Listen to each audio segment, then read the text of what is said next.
Hello दोस्तों, मेरा नाम है अशफाक और आज से मैं अपना यूट्यूब चैनल स्टार्ट कर रहा हूँ जिसका नाम है फाइनेंस विद अशफाक।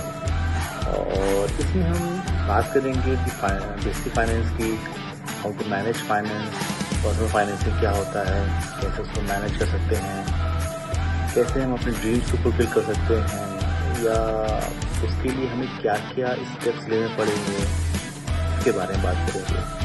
सेकेंड चीज़, ऐसा नहीं है ये वीडियो किसी पर्टिकुलर पर्सन के लिए है।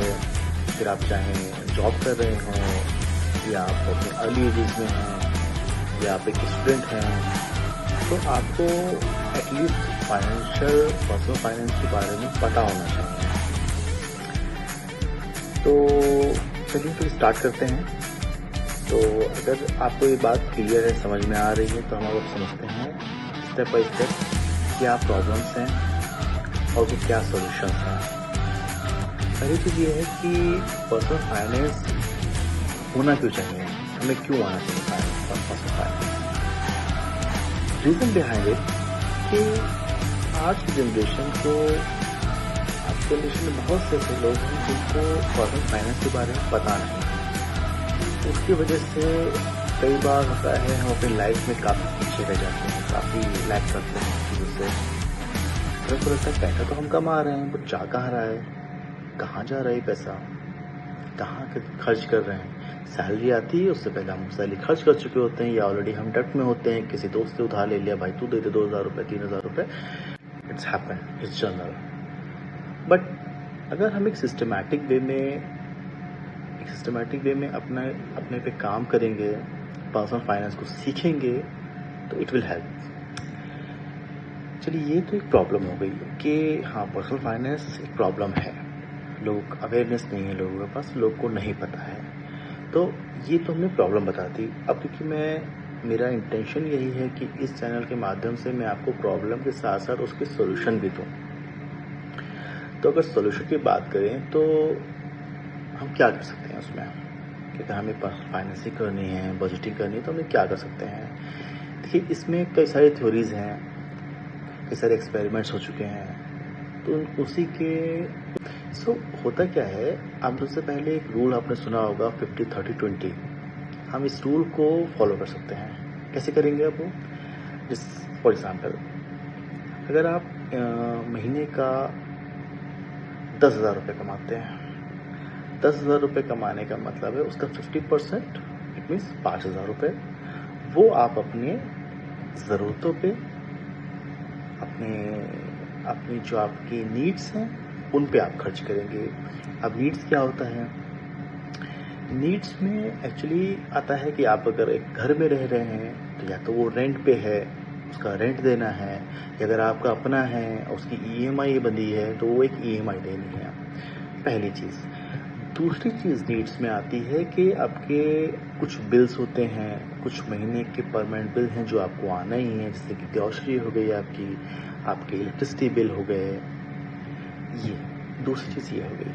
अब कुछ लोग कहते हैं कि बिल्स तो हमारे नेटफ्लिक्स के भी आते हैं, अमेज़ॉन के भी आते हैं, बट वो बिल नहीं है, वो आपकी, उसमें भी हम आगे बात करेंगे, वो आपकी वांट है, आपकी नीड नहीं है। अगर आप सब्सक्रिप्शन नहीं लोगे तो आपका काम चलेगा ना, बिना उसके भी चलेगा ना।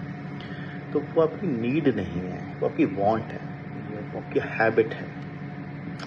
तो हैबिट के लिए हम कुछ पैसा एलोकेट करते हैं, क्योंकि वो भी एक लाइफ का हिस्सा है। कैसे? ऐसे 50% हम ऑलरेडी यूज़ कर चुके हैं अपनी यूटिलिटीज़ में, बिल्स में, ग्रॉसरी में। अब सैलरी की जो 50% है उसमें से हम 30%,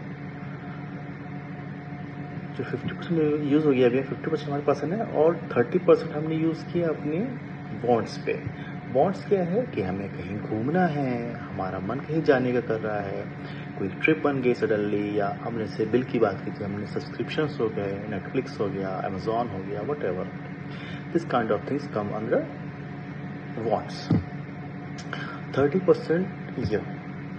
अब जो लास्ट का 20% बचता है आपकी सैलरी में से, वो 20% कैसे भी करके कुछ भी करके आपको सेव करना है और उसको इन्वेस्ट करना है। इन्वेस्ट करने से मेरा मतलब सीधा सीधा ये है, सिर्फ बैंक में रखने की ज़रूरत नहीं है। आपको अगर लगता है कन्वीनियंट है तो बैंक में रखिए। अदरवाइज़ बेहतर ऑप्शन ये है कि आप उसकी एसआईपी कर लीजिए, आप उसको मार्केट में स्टॉक कर लीजिए, स्टॉक खरीद लीजिए, या जिस भी तरह से आप कन्वीनियंट हो। उस पे भी हम आगे वीडियोज़ में बात करेंगे, कहाँ-कहाँ, कैसे-कैसे हम लोग को इन्वेस्ट करना चाहिए। बट पहले हमें क्लियर तो हो हम कितना पैसा बचाएँगे अपने सैलरी में से जो कि हम इन्वेस्ट कर पाएँगे। तो ये हो गई हमारी इन्वेस्टमेंट की बात, पर्सनल फाइनेंसिंग की बात। हाँ, अभी 20% जो हमने इस पैसा सेव किया है, जो हमने इन्वेस्ट किया है, उसका हम एक काम और कर सकते हैं। जैसे कि कोई आपकी ईएमआई चल रही है घर की, तो आप चाहते हैं कि भाई मैं इसको फटाफट ख़त्म करूँ, तो उस 20% को आप यूज़ कर सकते हो ऐसा एक्स्ट्रा ईएमआई पे करने के लिए, जो कि ईयर इन ईयर बढ़ेगी और आपको एक बहुत बड़ा अमाउंट जो आप इंटरेस्ट में बैंक को देने वाले थे वो बचा पाएंगे आप। तो इस तरह से कर सकते हैं। अब हम अगर दूसरी चीज़ बात करें कि भाई हाँ सर हो नहीं पाता है 20%, कैसे सेव करें, कैसे नहीं करेंगे, उसके लिए मैं जो सजेस्ट करता हूँ उसका बिल्कुल सही तरीका ये है कि सबसे पहले आप अपने एक अलग से एक इन्वेस्टमेंट या फिर सेविंग अकाउंट खोल के रखिए। डे 1 जब आपकी सैलरी आपको मिलती है 20% आपको निकाल के अलग कर देना है कि नहीं ये पैसा मैं यूज़ नहीं करने वाला हूँ, इसको मुझे इन्वेस्ट करना है। कहाँ भी कैसे भी वो आपके ऊपर है, क्योंकि मैं कोई सिविल रजिस्टर्ड बंदा नहीं हूँ, मैं आपको कोई सलाह नहीं दूंगा, मैं सिर्फ आपको एजुकेट कर सकता हूँ, तो उस चीज़ में नहीं जाएंगे। बट 20% आपको सेव करना है फॉर लॉन्ग लास्टिंग। अब हम कहेंगे कि 10,000 रुपये की बात है, तो 10,000 में से हमने 2,000 बचा लिया, जो कि 20% की मैं बात कर रहा हूँ, उसमें क्या ही होता है। बट अगर हम 2,000 रुपये कंसिस्टेंटली हर महीने बचा पाते हैं, उसको इन्वेस्ट करते रहते हैं, उससे दो चीज़ें होंगी।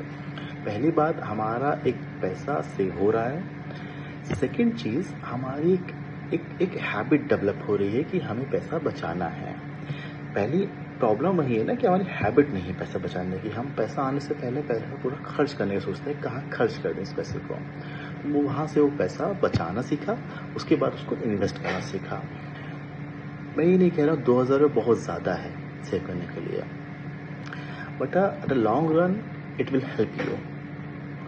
अगर आप बहुत से कैलकुलेटर से गूगल में पड़े हुए हैं, आप कहीं भी चेक कर सकते हैं, 2,000 रुपये के SIP से भी आप 1 करोड़ का कॉर्पस बना सकते हैं। बट प्रॉब्लम या तरीका वही है कि आप कैसे उसको कंसिस्टेंट कर पाते हैं। ऐसा नहीं है कि आप 2,000 रुपये आज बचा रहे हैं तो कल भी आप 2,000 रुपये बचाएंगे। मैंने क्या बोला, परसेंटेज में हम लोग बात कर रहे हैं। क्यों? 10,000 रुपये आपकी सैलरी, तो 20% 2,000 रुपये हुआ। कल के डेट में आप अपने आप को मॉडिफाई करेंगे, अपनी कुछ जॉब स्विच करेंगे, कुछ नई जॉब मिलेगी आपको, उसमें भी तो आप उसके रेशियो में आप सैलरी बढ़ेगी ना आपकी, और उसी रेशियो में आप सेविंग कर पाएंगे अपनी। हो सकता है 10 से कल 20,000 होगी, 20,000 का मतलब 4,000 रुपये सेव कर पा रहे हैं आप। तो इस तरह से ग्रेजुअली हम ऊपर बढ़ेंगे, स्टेप अप कर सकते हैं। हमारी इनकम बढ़ रही है, हमको लगता है हम पैसा एक्स्ट्रा दे सकते हैं, तो स्टेप अप कर देंगे 5%, 10%, डजेंट मैटर, बट हमें कंसिस्टेंट रहना है। ये एक बहुत बड़ा गेम चेंजर होता है, एक ह्यूमन बीइंग को पैसा बचाना, उसको सही जगह पे लगाना।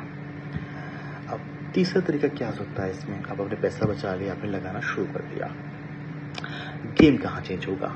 गेम चेंज होगा जब आप अपने जो हमने स्टार्टिंग में अपने 50-30-20 रूल को फॉलो किया था, वहाँ पे अगर आप मंथली अपने वॉन्ट्स जो कि 30% थे ऑफ योर सैलरी, उसमें से आप 2%, 4%, 5%, 10% तक अगर वहाँ से बचा पाते हैं, वॉन्ट्स को कंट्रोल कर पाते हैं और वो वापस से इंडस्ट्री में बुला सकते हैं।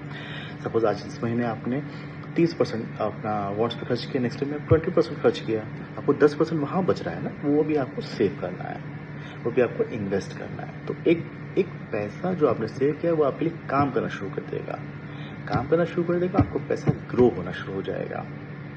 ठीक है सर, तो मेरे ख्याल से आज के लिए इतना ही रखते हैं। ये एक बेसिक था, मेरा ये पहला वीडियो है।